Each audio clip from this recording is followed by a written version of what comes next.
My name is Alicia Gordon, and I'm one of the founders of MaxSold.com. I became an auctioneer after working a farm sale with my husband and my father-in-law, and we had to hire another auctioneer to come in and help.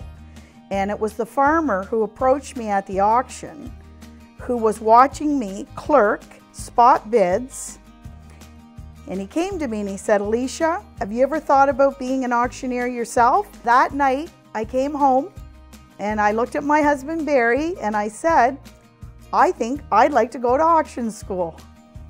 And he said, "Well, if that's what you want to do, you do it." The first thing I ever sold were actually cattle. That's a first for a female auctioneer to be selling in a cattle market. And I had to gain the respect of all the farmers that were there to buy, because they were a little unsure of a woman selling cattle.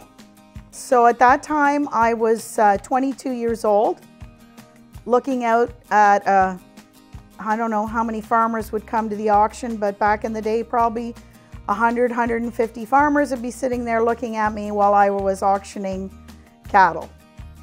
I had no problem dealing with stereotypes. I just had to prove myself that I could do the job. I would get up at 5 a.m. and start pulling things out of a house, set them up, call the auction for 4 hours, and then take everything down. But when I went home, I never really wanted to go to sleep because I think the adrenaline was still running. Well, I think that work-life balance is important, but I think it's probably different depending on what kind of job you have, how happy you are working and where you're working. Because if you really enjoy what you're doing, then it's not like work and you already feel like you've got a work-life balance. Back when I was raising children, there wasn't a lot of extra time between children and working. Now, of course, since I've been replaced by a computer, thanks to MaxSold.com, I have more time to myself. And I do other things. I like to golf, I like to curl. We used to do many, many charity auctions for various public schools. Then we spent a lot of time raising money for the local hospital and using those auction talents in ways to help other people.